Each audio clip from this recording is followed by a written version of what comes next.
Some of you may have seen my tweet earlier when I was talking about flipping coins, and so for our purposes, we're going to use a coin that has a 60% chance of winning.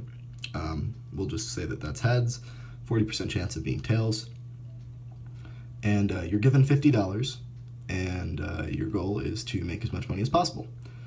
And lots of people said that they would just take the money and leave, and that's really not the best approach, and there are a couple reasons why.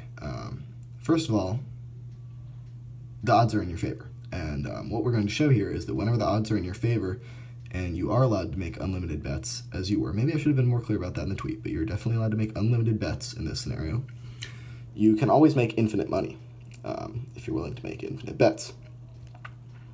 And in this case, the odds are actually heavily in your favor, and if you're willing to just sit and flip a coin for an hour or less, you can become a millionaire.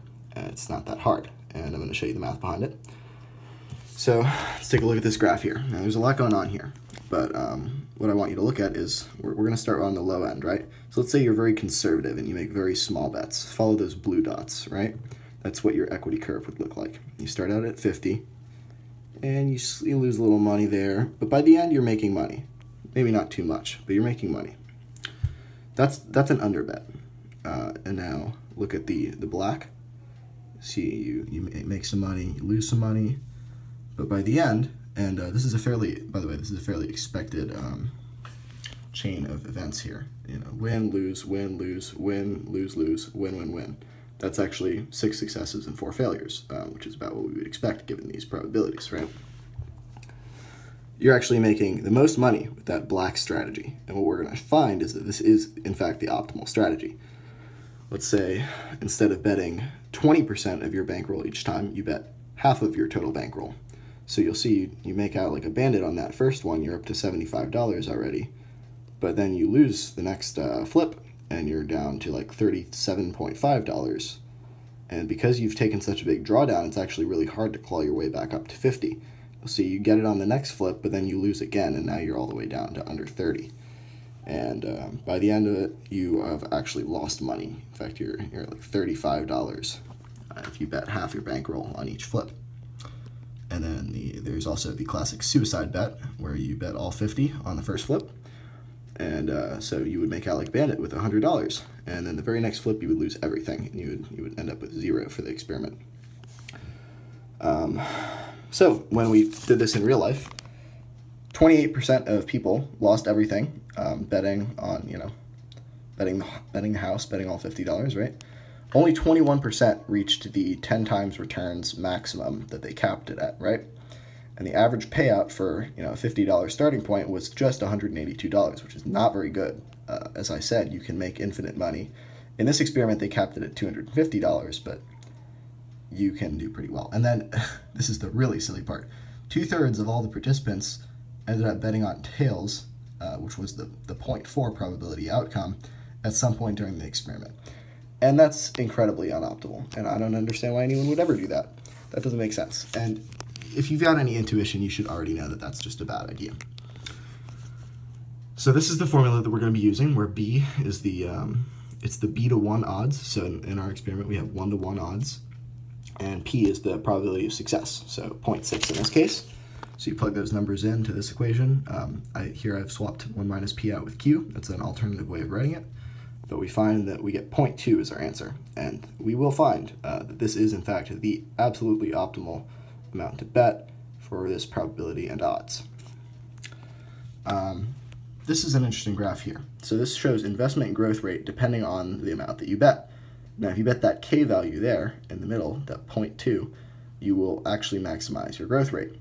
If you bet half of that, you will make 3/4 the amount that you would betting the K amount. And if you bet the house, you will lose everything, aka ruin down there at the bottom. You won't make any money doing this if you bet the house every flip, because you will eventually lose, and then you won't have anything to bet with anymore. That's really the key here. So yeah, here's our table. This is expected returns. This is based on this equation here, e to the 1 minus p to the ln of 1 minus k, plus p times ln of 1 plus k. That will tell us everything we need to know, basically, about how much money we're going to make. And so I've charted certain proportions of betting here. So if we bet the optimal 0.2 amount, then with just 500 flips, we can become more than a millionaire. We can make over $1 million from this experiment, which is less than an hour of flipping, I think. Pretty much. Yeah, so you would want to do that.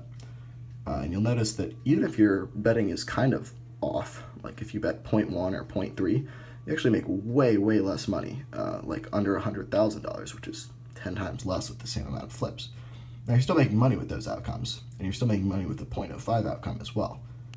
But it takes you significantly longer to get there, and you have a significantly delayed growth rate, right? And then we can see again, if you bet half of your money or the house on the thing, you're going to lose all of it. We can see the diminishing returns there.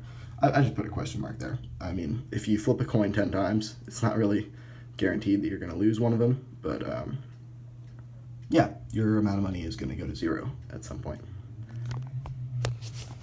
So that's pretty much the explanation of this and how it works and why. But really, what we can delve into a little further here is something about risk aversion / tolerance, right? Sorry, I'm flipping it. So is each additional dollar worth more or less than the last to you? Now, I think all of the people who answered that they would just take the $50 were using this line of thinking, or maybe they didn't realize that you were allowed multiple flips and that you can flip the coin more than once. So risk-seeking people are rare in real life. Maybe they're gambling addicts or something like that, but every dollar that they earn is actually worth more to them in value than the last dollar that they had. This is pretty rare, as you might imagine, because it doesn't make that much sense. Risk neutral is sort of, it's an equal sign instead of an inequality. And then most people end up being some level of risk averse, where each dollar that they earn is somewhat less valuable than the previous dollar. And what we're going to see is that the rich will always get richer because they have higher risk tolerance. We are assuming that, by the way. It's not necessarily true. But in reality, it ends up working out that way, because if you've got $1 million, you can afford to lose some of that, and you're not having to lose your house or your wife or your kids, right? So, again, one major corollary of this math that I've shown is that the rich will get richer over a period of time and sufficient investments. So that's just a cool corollary. But yeah, going back to the chart here. You want to use this equation. I'm telling you, it's the best way to do this in the long run. And hopefully I was clear enough in the tweet that you can actually bet multiple times. Maybe I wasn't. But yeah, so using the Kelly criterion in this case, you're going to make 2% returns for every bet. And that's going to increase pretty exponentially, as you can see here. It's going to compound. And so after 50 bets, you will have almost tripled your money. And after 100 bets, you will have multiplied it by more than 7. All right, that's about all I wanted to talk about. But I think this is just kind of interesting stuff. So take care.